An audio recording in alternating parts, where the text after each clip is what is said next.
Voilà, bonsoir Monsieur Jospin. Avant de vous interroger sur les transports, peut-être votre réaction sur ce qui s'est passé en Catalogne. Évidemment, j'ai appris cet accident absolument tragique, avec plus d'une vingtaine de nos ressortissants, des retraités qui ont été tués, peut-être quelques disparus. Et donc je voulais dire mon émotion, naturellement, aux familles qui sont touchées, et puis envoyer un message de solidarité à ceux qui sont blessés, rescapés. D'ailleurs, Madame de Messine, la ministre du Tourisme, part et sera demain pour être à leur côté. Et puis nous informerons bien sûr auprès des autorités espagnoles pour savoir qu'est-ce qui s'est passé. 20 morts, 38 blessés, on le disait tout à l'heure. Alors, je souhaitais que vous réagissiez d'abord à ces réactions, à ces réflexes d'usagers qui, depuis plusieurs jours, pour eux, c'est la galère. C'est difficile de se transporter, c'est difficile d'aller à son travail. Ils y vont quand même. Et puis au fait que des personnes soient agressées régulièrement. C'est pas tout nouveau, vous le saviez. Hier, en urgence, vous avez voulu préparer des décisions. Qu'est-ce que vous pouvez ce soir annoncer à celles et ceux, soit qui subissent ces violences, soit qui indirectement, quand ils sont usagers, subissent ces grèves? La sécurité est un problème majeur dans nos sociétés maintenant. L'insécurité dans les transports, mais ça peut être l'insécurité sous d'autres formes. Ça peut être l'insécurité sanitaire, ça peut être la sécurité sociale. Et donc, dans nos sociétés, nous devons rendre la vie plus sûre pour nos concitoyens. En ce qui concerne les transports, bien sûr, ça n'est pas nouveau. Et avant de dire un certain nombre de choses que nous allons faire, et c'est à cette intention que j'ai réuni hier le ministre des Transports, Jean-Claude Guesseau, le ministre de l'Intérieur par intérim, Jean-Jacques Ayrault, le ministre de la Justice, Madame Guigou, parce que nous allons agir aussi sur ce plan, le ministre de la Ville, parce qu'il s'agit de tout un problème d'environnement, avec les deux responsables des deux entreprises. En tout cas avec le président de la RATP, M. Bailly, et avec le secrétaire général de la SNCF, M. Gallois étant encore à l'étranger à ce moment-là. Donc nous inscrivons les décisions que nous avons prises hier, ou que nous préparons, dans un mouvement de travail que les entreprises ont déjà mené contre l'insécurité. Mais avant peut-être de dire un mot de ce que nous allons faire, je voudrais insister sur le fait que il y a un certain nombre de messages à faire passer à nos concitoyens. L'insécurité, c'est un problème qui nous concerne tous. L'insécurité, elle est créée par des hommes, par des femmes ou par des jeunes. Et à ces jeunes, non pas la masse de la jeunesse qui vit sa vie tranquillement, harmonieusement, mais à ces jeunes qui pratiquent ces agressions, ces outrages, je voudrais dire que leur attitude est totalement absurde. Elle est absurde parce qu'elle se dresse contre des hommes ou contre des femmes, conducteurs de bus ou employés de la SNCF, qui rendent un service public, qui leur rendent service, qui leur ramènent dans leur banlieue ou dans leur quartier. Et donc ils se tournent vers ceux qui sont chargés de les servir. C'est donc absurde. C'est une attitude autodestructrice. Je voudrais leur dire d'ailleurs que ces actes seront sanctionnés et qu'ils le sont. Il n'y a pas d'impunité. Il faut savoir que la personne qui a agressé un chauffeur de bus sur la ligne 75 a été arrêté dans la journée et il sera jugé dans un mois. Il faut savoir que 5 des jeunes dont on pense qu'ils sont responsables des agressions qui ont eu lieu sur la ligne Paris-Mantes ont été arrêtés dans les 2 jours et ils ont été traduits devant la justice immédiatement. Il faut savoir aussi que ceux qui ont agressé par gaz lacrymogène un autre salarié des transports ont été interpellés à la suite de cela dans les 2 jours. Donc il n'y a pas d'impunité, et il n'y a d'autant moins d'impunité que de plus en plus les agents de sécurité, qu'ils soient des entreprises ou qu'ils soient des forces de police dont c'est la mission, seront extrêmement vite sur les lieux et donc pourront agir très vite. Donc je veux tenir ce message à ces jeunes, dire qu'il ne s'agit pas d'un jeu et qu'ils seront sanctionnés extrêmement lourdement. J'y reviendrai quand nous parlerons des mesures. Je veux aussi adresser un message aux parents. Quand il s'agit de très jeunes adolescents, de 13 ans ou 14 ans, c'est à leurs parents de les tenir, c'est à eux de les prendre en charge, c'est leur responsabilité. On ne peut pas toujours se tourner vers les autres. Donc je voudrais dire aux agents de la SNCF et de la RATP que les efforts pour la sécurité seront poursuivis. En même temps, j'ai envie de leur dire, je sais bien que c'est difficile de dire ça, mais je veux le dire quand même, attention à ne pas surréagir. Je me réjouis que le travail ait repris à la RATP, dans les bus, à la SNCF. Vous imaginez la vie qu'ils ont au quotidien quand ils sont crachés dessus, quand ils sont agressés? J'imagine, je dis le travail a repris à la RATP, dans les bus, dans le métro.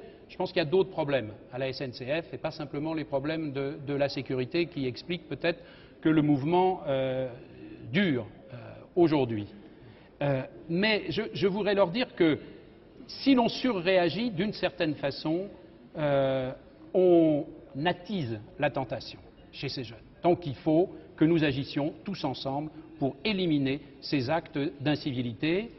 Et il faut aussi penser qu'il y a des millions de salariés, naturellement, qui, dans leur vie quotidienne, se trouvent aussi pénalisés. Donc à partir d'un acte isolé, qu'il faut identifier et qu'il faut châtier, attention à ne pas faire des processus en cascade qui s'élargissent trop, parce qu'on fait le jeu des violents et des casseurs. Ce que vous vouliez dire en prévision, Gérard Leclerc.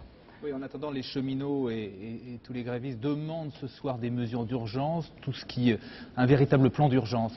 Ils se sentent abandonnés. Est-ce que vous avez vraiment de nouvelles mesures à leur présenter? Je ne pense pas qu'ils se sentent abandonnés. Il y a un sentiment d'abandon, ils le disent tous. Les entreprises consacrent maintenant à cet effort de sécurité des effectifs importants et qui doivent d'ailleurs augmenter, aussi bien à la RATP que la SNCF.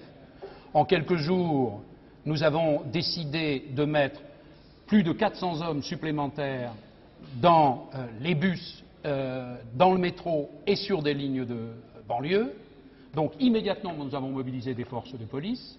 Mais je pense qu'il y a une action à plus long terme qui doit être prise. Alors d'abord, je voudrais annoncer notre intention en ce qui concerne des dispositions pénales. Nous allons faire en sorte que lorsqu'il y a outrage, violence, injure, atteinte à des agents des transports publics, de ces services publics, de la part de telle ou telle personne, quel que soit son âge ou sa catégorie, ce sera désormais des circonstances aggravantes. Et nous saisirons l'occasion d'un des prochains projets de loi de réforme de la justice pour insérer des dispositions de ce type. Dans le code pénal? Absolument. Nous allons également, comme cela est le cas actuellement, par exemple, pour des atteintes à des policiers. Et nous allons également faire en sorte que les agents de transport puissent procéder à des vérifications d'identité en étant aidés pour cela par des officiers de police judiciaire. Mais ces officiers de police judiciaire permettront au fond de donner cette autorité, du moment qu'ils couvriront des opérations de vérification d'identité, à ces personnels.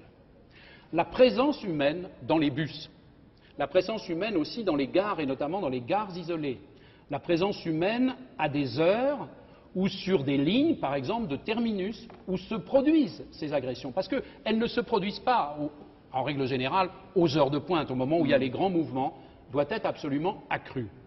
Et là, naturellement, je ne peux pas, moi, je ne veux pas, plus exactement, prendre des décisions à la place des entreprises. La SNCF et la RATP, nous avons eu leurs responsables, connaissent nos intentions, mais des décisions doivent être prises pour étoffer la présence humaine à ces moments et dans ces lieux. Ça veut dire faire l'inverse de ce qu'on a fait depuis des années, quoi. Exactement. Mais je crois qu'on est en train de se rendre compte que la machine, elle n'est pas l'élément qui permet des rapports humains stables et qu'il faut réhumaniser ces modes de transport, même s'ils doivent connaître naturellement les progrès technologiques qu'impose le transport de masse. On a tous été fiers quand même de la façon dont les transports publics d'Île-de-France ont acheminé en quelques heures, en quelques dizaines de minutes, des centaines de milliers de personnes pour la Coupe du Monde. Alors, ces performances, on doit les manifester au quotidien. Mais ça prouve la force du service public. Et donc, cette force du service public, il faut la retrouver au quotidien. Mais depuis des années, les entreprises de transport, et en particulier la SNCF, suppriment des emplois, des milliers d'emplois. Il faut aujourd'hui renverser la tendance, recommencer à créer des emplois à la SNCF. Nous avons déjà renversé la tendance, voudrais-je vous faire remarquer, parce que le taux de suppression à la SNCF était d'environ 5000 personnes par jour. Nous sommes... par an. Par an, pardon, oui. Nous sommes actuellement descendus à 1500, c'est-à-dire... Et là, c'est à l'entreprise aussi d'examiner avec sa politique de personnel. Je n'ai pas, moi, à donner des instructions, en particulier à la télé à M. Gallois, mais il est certain qu'à la SNCF, il y a un dialogue social à nouer, peut-être avec force, et naturellement le ministre des Transports, Jean-Claude Guessot, qui a la tutelle, y veillera. Donc, coordination aussi. Donc, je l'ai dit, mesures législatives de caractère pénal, renforcement de la présence des agents, notamment des agents de sécurité, au moment opportun et sur les lieux plus isolés. Meilleure coordination entre les forces de police et les agents de la SNCF et de la RATP, même si des progrès considérables ont été faits dans ce domaine. Et puis, la mise en place d'équipements de sécurité. Il faut savoir que d'ici 1999, 2000 des 4000 bus de Parisiens et de la région parisienne seront équipés d'équipements qui leur permettront d'être identifiés. Et donc, si une agression se produit, immédiatement, on pourra se rendre sur les lieux avec une très grande efficacité. Et donc, c'est tous ces systèmes de protection, les cabines anti-agression, par exemple, que les liaisons radio entre les agents, que la SNCF et la RATP doivent développer systématiquement. Alors, est-ce que ça suffit? Parce qu'on a l'impression qu'on met beaucoup de policiers, on mettra d'autres agents d'ambiance, avec par exemple des emplois jeunes. Est-ce que, à votre avis, c'est suffisant? Vous faisiez appel tout à l'heure aux parents. C'est vrai qu'il y a un vrai phénomène de violence dans cette société. Est-ce qu'il ne faut pas aller plus loin? C'est pas sans arrêt en mettant des policiers qu'on arrivera à résoudre vraiment les problèmes de sécurité?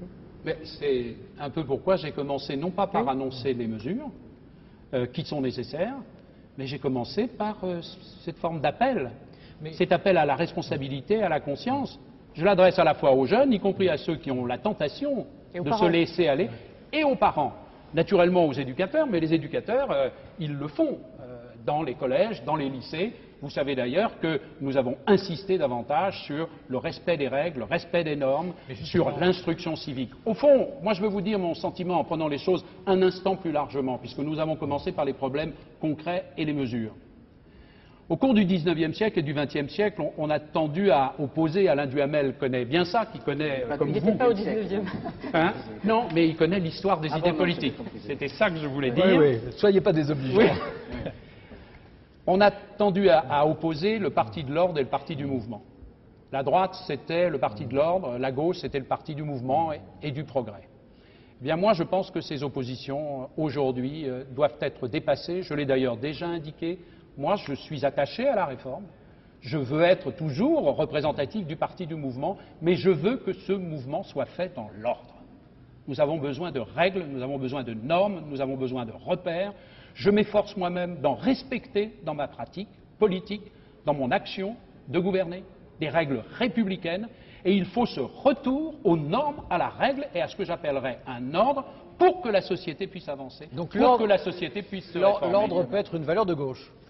Mais l'ordre est une valeur de gauche pour vous. À condition que ce soit un cadre républicain, un cadre démocratique, un cadre respectueux des autres, pas un ordre imposé, naturellement, un ordre voulu consciemment, un ordre partagé pour bouger, pour faire des réformes, pour faire avancer le mouvement. Face à la violence des très jeunes, des enfants, des préadolescents, des filles maintenant, dans les écoles, en dehors des écoles, certains de vos amis, par exemple Tony Blair en Grande-Bretagne, sont partisans de ce qu'on appelle la tolérance zéro, qui est stricte. Hein. Quelquefois, ça va même pour les plus jeunes jusqu'à leur interdire de sortir le soir après 9 heures. Est-ce que c'est une évolution qui vous paraît correspondre justement à l'ordre selon la gauche, ça?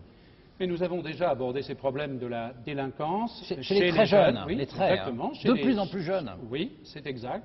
Et aussi parce qu'il y a des familles déstructurées, mais peut-être aussi parce qu'il faut rappeler partout, c'est notre responsabilité à tous, et les vivre aussi, ces règles et ces normes. Nous avons déjà traité ce sujet, vous le savez, dans un conseil de sécurité intérieure que j'ai mis en place, et nous avons noué le dialogue entre le ministre de l'Intérieur, Jean-Pierre Chevènement, et Elisabeth Guigou, parce qu'il faut concilier les approches, je dirais, policières et judiciaires, répressives et éducatives en même temps. Et au prochain Conseil de sécurité intérieure, nous allons reprendre cette question parce qu'elle est urgente. Et nous prendrons les décisions qui seront nécessaires pour faire reculer cette forme de criminalité, y compris parce qu'elle est autodestructrice. C'est ce que je disais tout à l'heure. Ces jeunes s'abîment eux-mêmes dans ce processus. Et ils se heurteront aux sanctions de la loi. Quel signe d'échec pour notre société quand même, non? Si c'est un signe d'échec pour Non, vous ne le ressentez pas comme ça? si c'est un signe d'échec pour notre société, nous en sommes tous responsables et nous devons tous lutter contre, chacun à notre niveau de responsabilité. Moi, j'assume le mien dans mes responsabilités de gouvernement et le gouvernement fait de même. Vous le savez depuis le début. Alors voilà pour la première partie consacrée au transport et aux violences. On va parler maintenant du PAX, le pacte de solidarité. Est-ce que vous appuyez pleinement cette loi? Est-ce que vous en êtes totalement convaincu? Ou est-ce qu'au fond vous êtes prêt à l'aménager? Ou est-ce qu'il y avait vraiment la nécessité de faire une loi d'ailleurs? Puis est-ce que vous avez évolué vous-même là-dessus? Mais le problème de mon évolution n'est pas tellement important. Si, il était puisque... éclairant, il était éclairant parce que c'est vrai de beaucoup de gens. Oui, mais alors à travers les années, si vous voulez. Mais dans la campagne législative, j'avais dit que des mesures devraient être prises Vous l'aviez pour annoncé, ouais. régler par des mesures dans l'ordre fiscal, dans l'ordre social, dans l'ordre successoral, des successions, des problèmes que vivent des personnes qui vivent en commun, qui ont une vie commune et qui ne sont pas soit des hommes et des femmes mariés, qui ne choisissent pas le mariage ou à qui d'une certaine façon le mariage est interdit, parce que le mariage ou la famille ce sont des institutions particulières et qu'il fallait régler ces problèmes. C'est ce que nous faisons. Et je dois dire que si l'opposition, qui a choisi dans cette affaire non pas de s'opposer vraiment par conviction à ces mesures que nous préconisons, parce que je pense que dans son fort intérieur, et quand on discute avec elle, sauf peut-être des milieux de la droite, tout à l'heure, là. de la droite, oui, enfin, vous les avez montrés. Vous avez montré en quoi ils étaient liés à une secte brésilienne. Pas tous, en quoi, pas tous. non, enfin, ce sont des éléments qui sont quand même souvent très à droite. Nous rencontrons beaucoup de nos collègues qui comprennent que ces mesures doivent être prises. Ils ont choisi de s'opposer parce qu'il faut s'opposer. Moi, je crois au contraire qu'il devrait y avoir des sujets de société qu'on aborde sans passion pour les faire avancer. Et c'est eux qui créent des problèmes là où il n'y en a pas. Le PAX est un pacte, c'est un contrat entre deux personnes. Certaines, effectivement, peuvent être et sont homosexuels et ont besoin de voir régler un certain nombre de problèmes de leur vie commune. Ne cherchons pas à le cacher, c'est fait aussi pour ça. Certains ne sont pas dans cette situation et ont besoin de choisir ces formes de contrat pour régler des problèmes de leur vie commune. Si on n'y avait pas mis autant de passion, je pense qu'on aurait avancé avec beaucoup moins de troubles. Mais en tout état... Alors, vous disiez justement, pendant ma campagne, j'avais dit qu'il faudra prendre des dispositions, des mesures. Alors, on se demande justement pourquoi une loi qui suscite tant de passion, parce qu'on ne fait rien sans passion dans notre pays, pourquoi ne pas avoir pris des dispositions pour changer le code des impôts, le droit de succession, et ça serait peut-être passé plus tranquillement, alors que maintenant on est dans une proposition de loi qui part un peu dans tous les sens. Pourquoi pas des mesures ponctuelles au lieu d'une loi opéra? D'abord, cette loi ne part pas du tout dans tous les sens. Mais elle va être abordée demain, présentée par Elisabeth Guigou, et les choses vont se dérouler, à mon sens, normalement. Cette loi sera votée et elle est comprise par les Français, parce qu'ils comprennent qu'en rien cela ne menace l'institution familiale. Le mariage, c'est une institution de la société. La famille, ce sont des parents d'hommes et femmes, avec des enfants. Et là, il ne s'agit pas de cela. Il n'y a ni le devoir du mariage, ni les privilèges, si l'on peut dire, du mariage. En particulier, vous savez très bien que l'adoption est interdite et le restera, que la procréation artificielle permettant donc la filiation est également interdite et le restera. Donc, je pense que c'est un projet qui prend en compte une évolution de la société, que les Français qui ont beaucoup de bon sens le comprennent et que cela se passera, je pense, tranquillement. Oui, quand les autorités religieuses, là pas la droite, les autorités religieuses et les différentes confessions manifestent énormément de réserves et disent craindre, et sûrement pensent craindre, craignent réellement qu'il s'agisse, selon les mots qu'ils emploient, soit de mariage bis, soit de sous-mariage, soit d'une étape vers le mariage homosexuel. Est-ce que ça ne vous trouble pas, cette conjonction des institutions religieuses de confessions différentes? Non, cela ne me trouble pas parce que les confessions religieuses et les institutions religieuses ont une mission particulière. Je la comprends, je la respecte, elles portent un message, qui est un message de la révélation, qui est aussi un message du dogme et qui est un message de valeur, naturellement. Ces messages sont absolument essentiels à notre vie en société. Mais je vais prendre un autre exemple. Vous admettrez que depuis la loi Veil de 1976, je crois, 14 ou 16, je crois que c'est 76, les progrès de la contraception, y compris l'interruption volontaire de grossesse, ce qu'on appelait l'avortement, tout cela est passé dans la société. Je vous ferai remarquer que les grandes confessions, et en particulier l'Église catholique, ont été contre. Sur les IVG, ont été contre.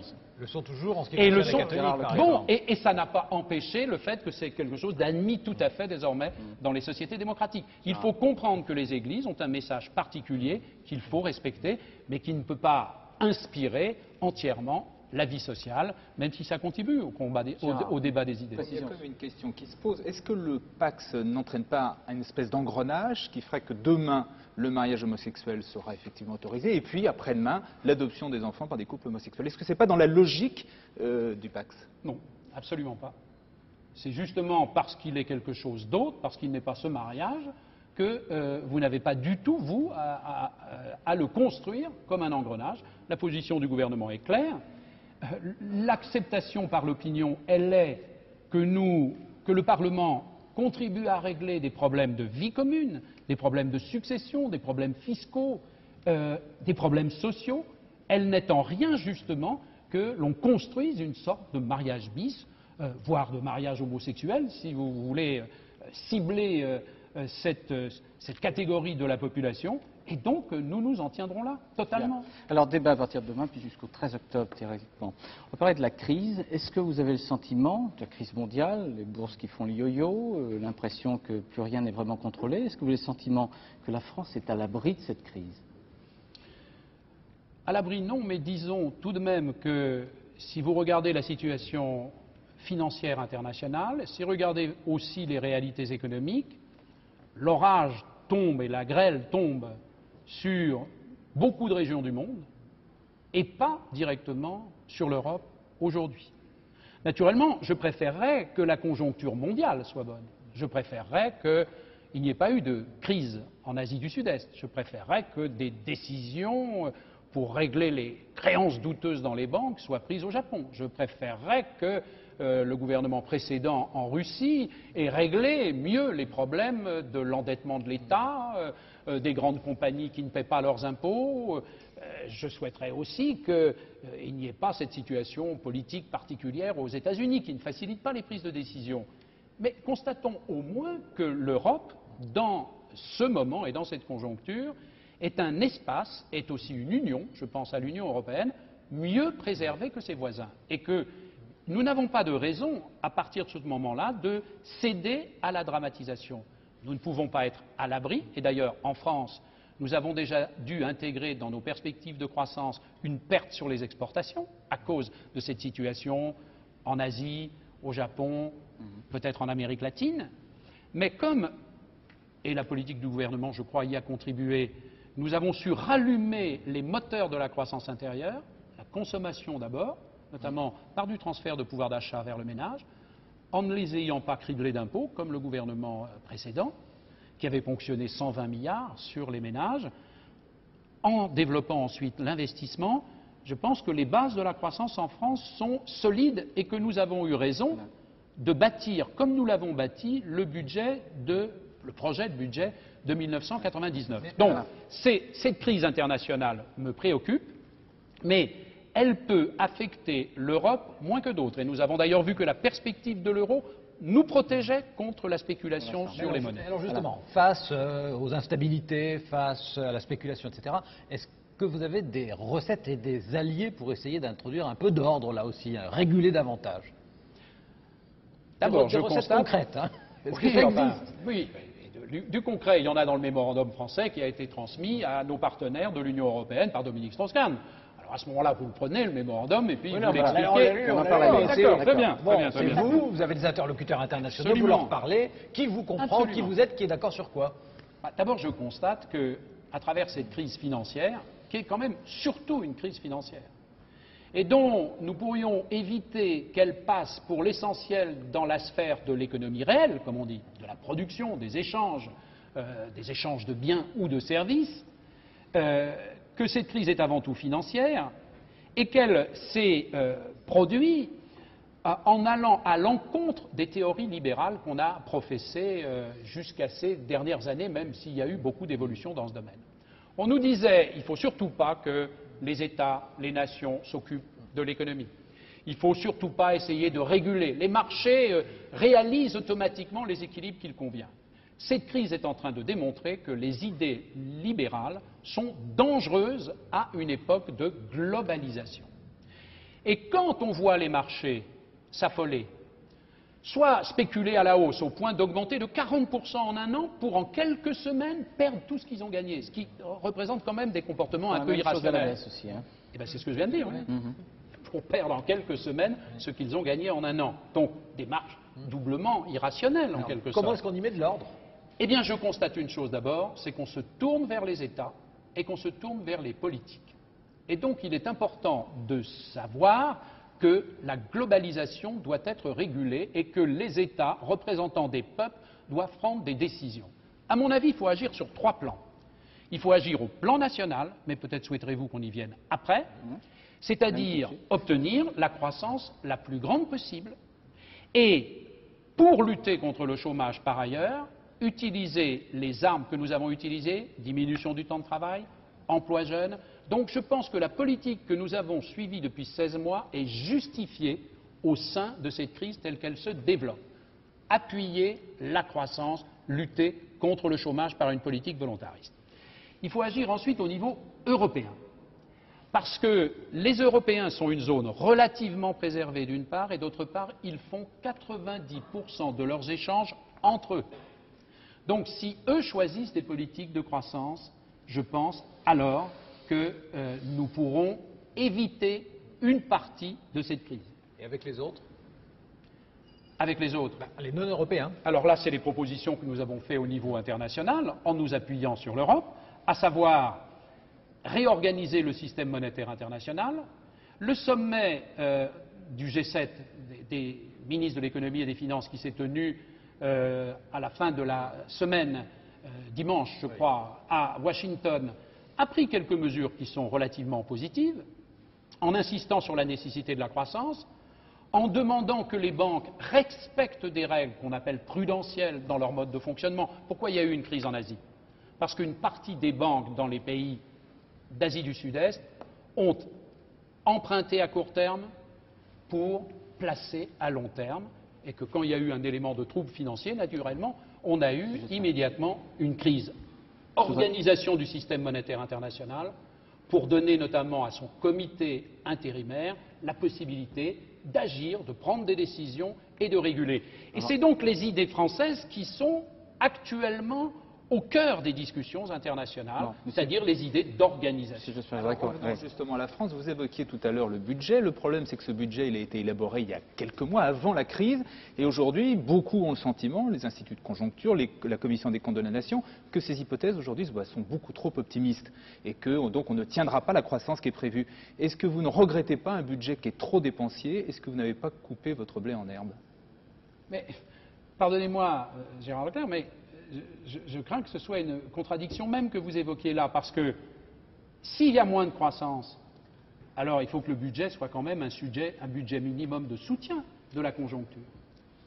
Et donc le fait qu'on ait choisi, tout en réduisant le déficit budgétaire, tout en faisant en sorte que pour la première fois depuis 4 ans, les prélèvements obligatoires vont baisser. Ils baisseront en 98 et ils doivent baisser en 99. Vous avez atteint un niveau record en 97. Oui, enfin en 97, on a pris l'année au mois de juin, en cours. Bon, donc les choses étaient lancées et on a plutôt corrigé les choses à cet égard. Eh bien, le fait d'avoir choisi, par exemple, d'augmenter les dépenses publiques d'1%, ce qui n'est pas important. Ce qui est plus que la plupart des autres pays quand même. C'est moins que la Grande-Bretagne. Vous irez vérifier parce qu'ils sont obligés de relancer, oui, de réagir face à la relance économique. J'ai une question encore à vous poser là. Très bien. Alors, 1%. C'est un budget de soutien à la croissance et donc je crois que nos choix ont été justes. Est-ce qu'on pourrait pas vous prenez le budget comme un reflet de l'économie, moi je prends le budget aussi comme un instrument de lutte dans une conjoncture économique qui devient moins bonne. Et en l'espèce, je pense que nos prévisions de croissance seront respectées. En 98, on nous avait dit qu'on ne ferait pas 3, on va vraisemblablement faire 3,1. Nous avons ajusté légèrement à la baisse pour 99, mais je pense que nous ferons 2,7 et je crois que nos prévisions seront respectées. Bon, on le À vérifiera. condition que les acteurs de la vie économique, en France et en Europe, continuent à parier sur la croissance, à la fois dans leur comportement de consommation Alors, juste et dans une leurs petite question décisions sur ce thème-là, et d'investissement. ensuite on passe Oui, aux 35 heures. On va parler de l'emploi. Avant, petite question. Bien sûr, les politiques n'interviennent pas directement auprès des banques centrales qui sont tout à fait indépendantes, mais vous, par exemple, vous souhaitez une baisse des taux d'intérêt? Non, mais je constate que les taux d'intérêt sont bas aux États-Unis, qu'ils ont baissé au Japon. Ils sont heureusement très bas, notamment en France et en Allemagne, mais plus élevés à cause des taux italiens et des taux espagnols, même si les Espagnols viennent de baisser. Je pense qu'on n'a pas intérêt à laisser la monnaie américaine se déprécier, parce que sinon, ça aurait des conséquences pour nos exportations. Et une des façons d'éviter que le dollar baisse, c'est évidemment aussi de voir comment évolueront nos propres taux d'intérêt. Donc moi, en tant que responsable politique, je fais passer ce message. Maintenant, après, c'est aux banques centrales de prendre les décisions. Mais je pense qu'au niveau européen, notamment avec les nouveaux gouvernements, le nouveau gouvernement en Allemagne, je pense que nous pouvons espérer conduire dans la période qui vient, sur les années qui viennent, des politiques davantage tournées vers la croissance. Il y a eu une proposition de M. Prodi d'utiliser une partie des réserves excessives de change pour gager des prêts pour des développements d'infrastructures. Moi, je me demande si on ne devrait pas penser, c'est une idée que je lance en tout cas, à un emprunt européen. L'Union européenne n'est absolument pas endettée, un grand emprunt européen qui pourrait financer aussi des nouvelles technologies, des développements d'infrastructures. En tout cas, je suis convaincu que le nouveau gouvernement allemand et que la plupart de mes collègues européens seront favorables dans la conjoncture à un soutien plus grand à la croissance et que cela nous aidera à passer cette phase un peu difficile. On va reparler de l'Europe tout à l'heure. Je voudrais vous poser une question. Les 35 heures. Hier, Martine Aubry parlait de 4000 emplois. C'est pas terrible quand même. Hein. Est-ce que cette loi est vraiment réussie? Ça fait pas beaucoup d'emplois créés quand même. Ça fait 2 mois. Ça fait 2 mois que les décrets d'application. Vous aviez dit combien jusqu'à jusqu'à la fin de l'année? Non, on n'a pas fait de... Non, on s'est engagé sur les emplois jeunes, ça dépend du gouvernement et ces engagements sont tenus. À la fin de l'année, nous serons à 150 000, la décision, elle est dans nos mains. Mais les 35 heures, et donc, les 35 heures, cela dépend des négociations. Ouais. Il y a eu déjà 340 emplois signés par des entreprises et qui sont... contrats signés par des entreprises et qui seront créateurs d'emplois. Un certain nombre d'accords ont été signés dans des branches. Et à partir de ces accords de branche, peuvent se faire des accords dans les entreprises. Il y en a certains dans la métallurgie déjà, et sans doute demain dans le bâtiment et dans le textile, où il n'y a pas de création d'emploi. Il y a simplement, c'est compensé par des heures supplémentaires. C'est un détournement de la loi. Autrement dit, l'accord dans la métallurgie, c'est quelque chose de spécial. Ça n'est pas un accord. Oui, c'est une grande branche. Oui, attendez, c'est une grande branche. Mais moi, j'étais au salon de l'automobile ce matin, mondial de l'automobile, dit-on maintenant. J'ai vu un certain nombre de chefs d'entreprise, des grandes entreprises dites d'équipementiers, et on a parlé des 35 heures. Je ne dis pas qu'ils étaient favorables à la loi des 35 heures, mais je leur ai demandé quelle est la durée du travail chez vous? 34 heures et demie, 35 heures, 37 heures, 37 heures et demie. C'est-à-dire qu'ils sont déjà, la plupart des patrons qui étaient en face de moi et leur groupe très performant à l'exportation étaient en dessous des 39 heures et pour certains en dessous des 35 heures. Et ce sont des patrons qui appartiennent à l'UIMM, c'est-à-dire au secteur de la métallurgie, entendu au sens large. Donc, je suis convaincu, au contraire, Martine Aubry me le disait encore hier, c'est qu'il y a une dynamique de signature des emplois, des contrats. Autrement dit. Pourquoi? Parce qu'on peut avoir 3 gains. Les chefs d'entreprise, à partir du moment où ils obtiennent, dans la discussion, de réorganiser le processus de travail, d'avoir plus de souplesse, notamment, dans les rythmes de travail. Les salariés, parce qu'ils vont y gagner, sans perdre de salaire, normalement, en tout cas la plupart des contrats qui sont signés sont de cette nature, ils vont y gagner un temps de loisirs ou d'activités hautes supplémentaires. Et puis, la société, nous tous, parce que l'objectif est de créer des emplois. Dans certains cas, c'est vrai de ne pas faire des licenciements. Mais si vous ne faites pas des licenciements, Gérard Leclerc, ça veut dire aussi que vous avez des chômeurs en moins. Donc il peut y avoir des accords défensifs, mais il y a aussi des accords offensifs. Voilà. Et je pense que la dynamique, au contraire, est lancée. J'y crois beaucoup. Et en tout cas, si la croissance est plus faible, il faut bien utiliser d'autres armes si on veut faire reculer le chômage. Ce gouvernement n'est pas résigné au chômage. Mais monsieur, je ne sais pas pour dire la chose carrément, est-ce que vous n'avez pas l'impression qu'il y a une partie du patronat qui essaye soit de tourner la loi, soit même de la retourner à son avantage en faisant plus d'heures supplémentaires et de flexibilité que de la réduction du travail et de la création d'emplois? Ce serait une illusion parce Non, que... mais est-ce que ça, à votre avis, c'est une tentation qui existe ou pas? C'est une tentation qui va s'arrêter, à mon sens, quand ces patrons en question auront compris que nous ne l'autoriserons pas par la loi. Donc c'est pas la peine qu'ils essayent d'inventer des processus qui n'auront aucune réalité légale. Arlette ? Alors, vous parlez des Et emplois. je pense que beaucoup de patrons, beaucoup de chefs d'entreprise, ce qui les intéresse, c'est de produire, c'est d'innover, c'est d'exporter, c'est de réussir.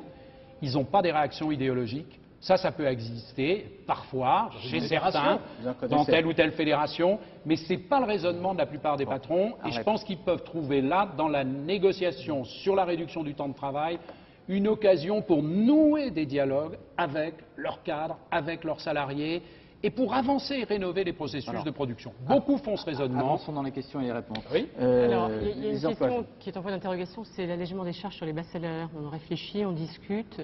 Vous êtes pour, contre, dans quelle mesure et quand le gouvernement décidera-t-il? Martine Aubry semble d'accord et Dominique Strauss-Kahn beaucoup moins, pour dire les choses. Oui, mais Bien que ce soit jamais aussi oui, simple mais que ça, qu'il y ait des débats au sein du gouvernement, que le ministre de l'Emploi et de la Solidarité n'ait pas automatiquement la même approche que le ministre de l'Économie et des Finances, parce qu'ils ont des exigences qui sont, j'espère, convergentes. Mais Je rassurez-moi, crois ils convergentes. s'entendent bien, contrairement à ce qu'on dit. Oui, D'accord. absolument. Mais en tout état de cause, nous avancerons à notre rythme. Nous sommes quand même un gouvernement qui, en 16 mois, a considérablement fait bouger des choses dans la société française. Sur le terrain de l'emploi, avec la reprise de la croissance, mais aussi avec les 35 heures, avec les emplois jeunes. Sur le terrain de la justice et de la société, avec les réformes de la justice.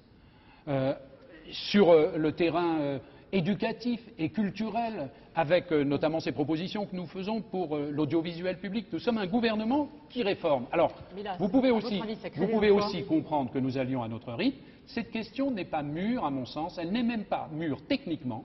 Il y a eu un rapport fait par un grand économiste français, M. Malinvaud, qui est critique du transfert sur la valeur ajoutée de l'assiette des cotisations patronales. Il y a un débat au sein du mouvement syndical. Ça sera mûr quand? Et donc, eh bien, nous avons printemps dit, ou... oui, nous allons le faire. Nous allons le faire mûrir dans les mois qui viennent. Nous ne pouvons pas. Pendant l'hiver. Écoutez, il ne faut pas tout faire à la fois. Nous avons aussi, dans le projet de budget, fait des réformes fiscales importantes qui favoriseront l'emploi, en ce qui concerne, par exemple, la taxe professionnelle, qui mettent en avant une fiscalité écologique, qui permettent d'aborder les problèmes de la fiscalité locale. Donc, on fait beaucoup de réformes, il faut les faire dans l'ordre et il ne faut pas non plus bousculer trop les habitudes. En plus, le Parlement ne peut pas prendre tous les textes à la fois. À propos, Gérard, sur les retraites. Oui, un sujet de préoccupation. Jacques Chirac, d'ailleurs, hier, s'est dit préoccupé par ce sujet, les retraites. Et là, on vous soupçonne un peu d'être un peu timoré, d'être trop prudent, un peu d'immobilisme. Ou lent. Lent. Et notamment d'éluder la question principale, enfin l'une des questions principales, qui est la création d'un système de retraite par capitalisation, de fonds de pension, à côté du système par répartition. Les autres pays l'ont déjà fait, pourquoi pas la France? Il y a un certain nombre de pays qui font des choses qui ne seraient pas acceptées en France ou qui ne seraient même pas bons pour la France. Donc ça, ce n'est pas un critère absolu. Nous ne sommes pas pour faire un système de retraite par capitalisation qui soit remplacerait le système par répartition, soit même, pour la part trop grande qu'il prendrait, déséquilibrerait le système de retraite par répartition. Donc nous n'irons pas dans cette direction. Non, mais ça peut être un complément. Exactement. Mais nous avons admis que sous certaines formes, des compléments pouvaient être envisagés, à condition qu'ils puissent être, par exemple, négociés dans les entreprises sous forme de fonds salariaux entre les entreprises et les salariés, ou à condition lui-même que l'État fasse un effort dans cette direction. Et c'est d'ailleurs pourquoi Mme Martine Aubry a annoncé dans le projet de loi de financement de la sécurité sociale la création d'un fonds qui permettra donc d'abonder, comme cela, le financement futur des retraites. De toute façon, ce déséquilibre majeur entre la population active, qui actuellement paye les cotisations des retraités d'aujourd'hui, les salariés d'aujourd'hui payant les retraites d'aujourd'hui, et la population inactive, l'écart qui va se creuser au détriment des actifs, en quelque sorte, c'est une question qui nous est posée pour 10-15 ans. Donc nous avons absolument la possibilité et le temps d'en bien situer, poser le diagnostic, d'en situer les termes. Non, absolument pas. On ne prend pas de retard à partir du moment où on se donne les moyens, et j'ai demandé au commissariat au plan, qui est un lieu d'expertise technique et en même temps de dialogue social, parce qu'il rencontre tous les acteurs, de me faire des propositions sur ce terrain. Ensuite, nous ouvrirons une discussion et une négociation, y compris devant les Français, qui doivent être mis devant les responsabilités et la réalité démographique du vieillissement de la population et donc du problème du financement des retraites à terme. À quoi sert d'aller vite sur ce sujet si on doit s'arrêter en chemin, comme a dû le faire par exemple M. Juppé? Donc, ce problème existe, ce gouvernement le traitera, il a toujours depuis 16 mois traité les problèmes. Mais pardonnez-nous de traiter dans l'urgence ce qui est urgent, et puis de poser les termes d'une solution pour ce qui vient plus tard. Mais cela sera fait indiscutablement. Alors, donc que le Président ne s'inquiète pas pour les retraites. Il nous reste un petit peu plus de 10 minutes. On va parler de l'Europe, une Europe totalement rose, ou quasiment. Arlette Chabot.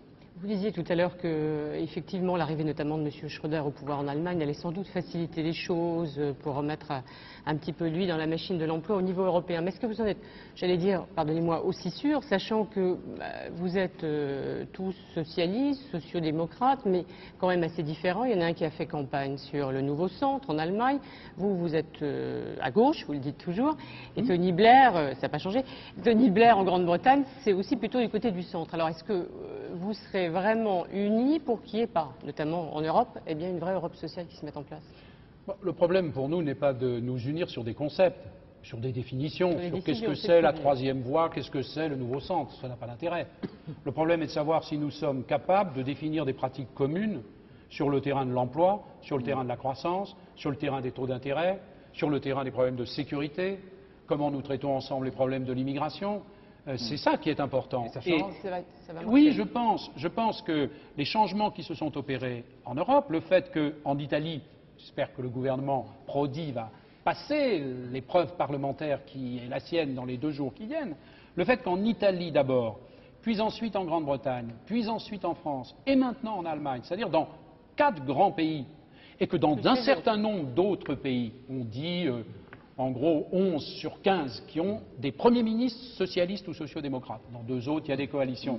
Le fait que ces hommes ou ces femmes, en l'occurrence des hommes, qui se connaissent bien et qui ont des approches communes sur la croissance, l'emploi, la justice sociale, j'espère l'harmonisation fiscale, même si ce sont des dossiers plus difficiles, le refus du dumping social, je pense que le fait que nous ayons ces visions communes sur des pratiques peut avoir des conséquences positives dans les années qui viennent. Voilà. Et là, de ce point de vue, le changement en Allemagne, quel que soit le respect, l'admiration que j'avais pour Helmut Kohl en tant que personnage historique et en tant qu'homme de très bonne compagnie, je pense que le changement en Allemagne va être très important. Parce qu'on ne trouvera plus devant des propositions françaises le refus un peu dogmatique de certains libéraux, de certains conservateurs allemands. Vous n'avez plus d'excuses non plus pour dire on n'a pas pu le faire.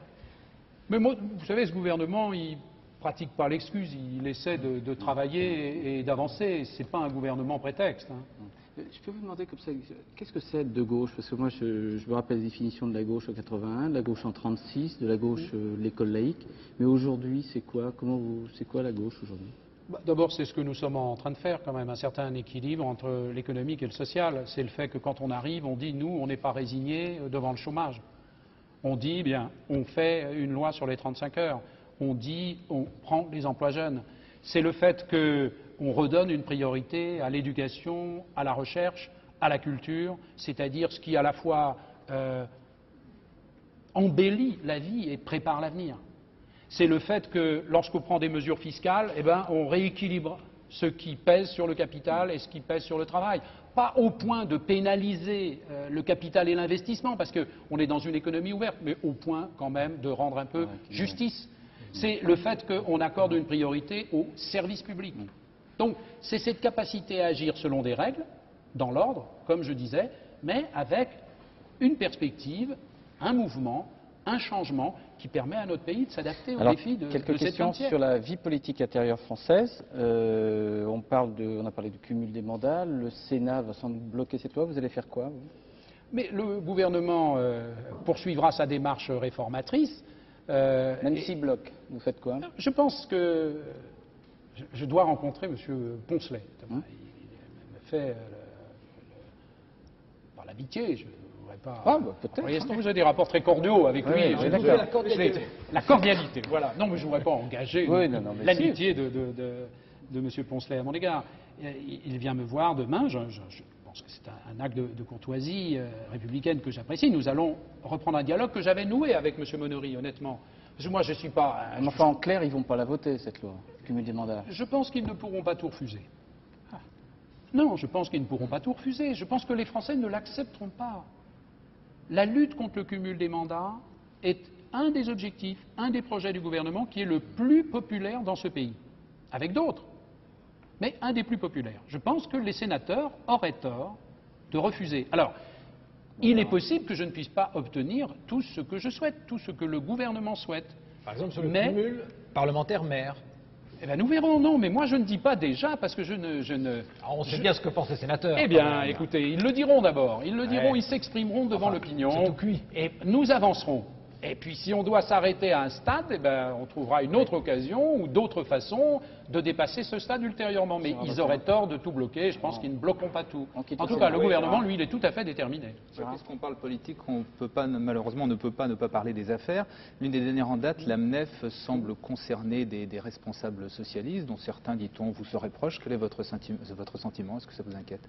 Ah non, mais nous verrons bien si des responsables, socialistes ou non, sont concernés par l'affaire de la MNEF. Je considère que la presse doit faire son travail, mener ses enquêtes.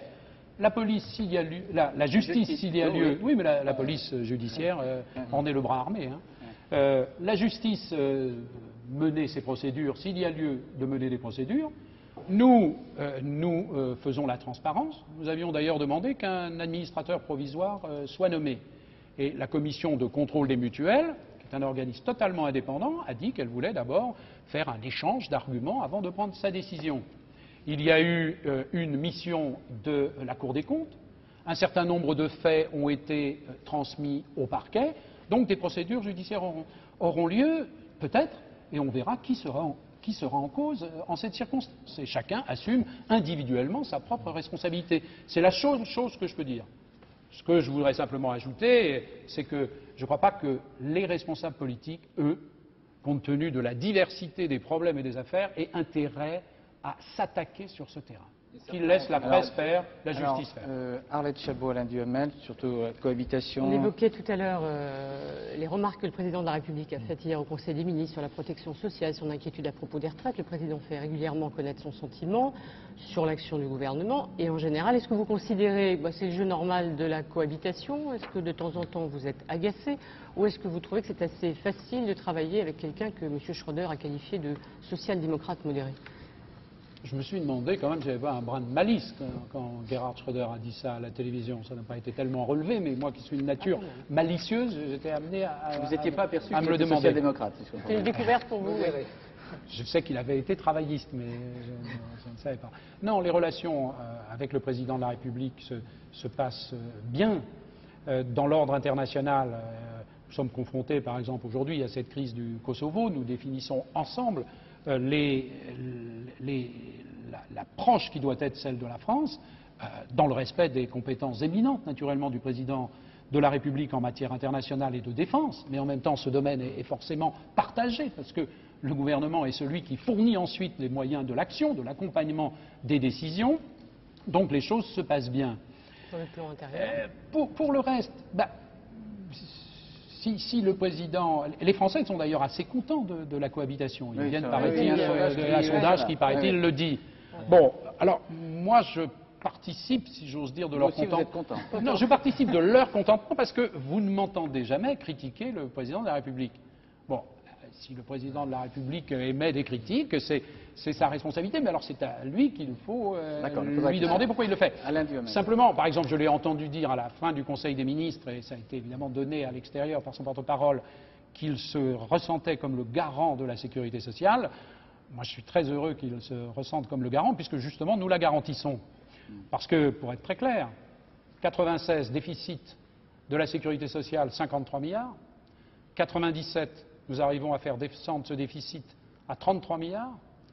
98, le déficit est de 13 milliards. Et notre objectif, équilibre. 99, équilibre. Alors là, qui garantit la sécurité sociale, si ce n'est ce gouvernement? Monsieur Jospin, pourquoi est-ce que vous avez réagi comme si vous étiez piqué quand le président du groupe communiste, Alain Wauquiez, a dit qu'on pouvait interpréter votre action politique à la tête du gouvernement comme une stratégie présidentielle?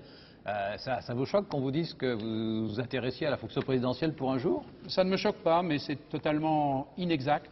Je pense qu'il faut avoir une vision pour son propre pays, mais il faut fondamentalement vivre la politique au temps présent. Moi, ma fonction, c'est de gouverner. C'est le mandat qui m'a été confié par le peuple français en juin 97 et qui m'a été donné, traduisant ce vote par la décision du président de la République. Moi, je ne suis pas candidat à la présidence de la République. Vous voulez que je vous dise pourquoi? Oui. Oui. Parce que vous êtes Premier ministre. Parce qu'il y a un président de la République. Oui. Ça vous avait peut-être échappé. Oui, mais il y a aussi la fin d'un mandat. Oui, ben on en est loin. Et donc, moi, je suis Premier ministre. Et avec le gouvernement, avec l'ensemble de mes ministres, c'est ça qui est notre tâche. Et je veux que les Français soient bien convaincus que c'est ça notre mission, que c'est ça notre vision, parce que c'est exactement la réalité. Alors tout ce qui vise à déformer cela ne me paraît pas utile. Monsieur Jospin, depuis 50 minutes à peu près, nous conversons et nous sommes arrivés à l'échéance de cet entretien.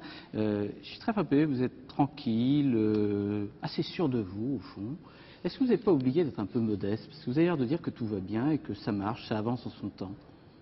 Non, je suis calme, mais je ne suis pas passif et je ne suis pas tranquille parce que les problèmes sont là, on en a évoqué un certain nombre, que ce soit des problèmes du quotidien, la sécurité par exemple, aujourd'hui, ces jours-ci, que ce soit des problèmes d'un certain nombre de nuages qui s'accumulent, même si l'Europe peut peut-être être mieux préservée, mais il me faut en même temps être calme. Si j'argumente face à vos questions, c'est parce que j'ai des convictions, parce que je suis plutôt un peu fier de ce qu'essaie de faire le gouvernement que je dirige, mais je ne suis pas du tout animé par l'esprit de certitude. De toute façon, autour de moi, il y a beaucoup de gens qui m'interpellent, me questionnent. Et donc, non, ne vous trompez pas là-dessus. Simplement, il faut bien que dans la responsabilité qui soit la mienne, j'ai un minimum de tranquillité, un minimum de calme, que je ne cède pas à l'affolement, que je ne cède pas comment dirais-je, aux enthousiasmes, ou tout d'un coup aux dépressions du moment. Et c'est cela qui me guide, c'est ça aussi qui guide l'équipe que j'ai l'honneur de diriger. Vous savez, revenons un instant sur la politique et la crise. Dans les éléments de cette crise, telle qu'elle se produit à l'échelle internationale sur le plan financier, il y a aussi des éléments politiques. La crise en Asie du Sud-Est, ça a été une crise du modèle de développement. Modèle de développement beaucoup trop injuste, fondé aussi sur, souvent, la corruption et avec des pouvoirs autoritaires. S'il y a une crise au Japon, c'est parce que, pour le moment, le système n'arrive pas à prendre un certain nombre de décisions qui seraient nécessaires pour régler le problème de ces créances douteuses. Et c'est absolument nécessaire. Et j'espère que le gouvernement japonais va le faire. S'il y a une crise en Russie, que certains problèmes ne sont pas résolus, notamment le problème de l'endettement, c'est parce qu'il y a une crise politique, il y a une crise de la transition. Alors en France, et les Français le disent, on a la chance d'avoir un pouvoir politique stable. Eh bien, il faut raisonnablement s'en réjouir. C'est comme partout, il faut de la durée. Merci, Monsieur Jospin, de nous avoir accordé cet entretien. Je voudrais simplement vous donner cette dernière information. Comme annoncé, la Chambre des représentants américaine a voté pour l'enquête de destitution contre le président américain Bill Clinton. Voilà, dans quelques instants, vous allez retrouver Paul Nahon et Bernard Benjamin pour Envoyé spécial. Et puis demain, à 20h, vous aurez le plaisir de retrouver Béatrice Schoenberg. À lundi, bonsoir, merci.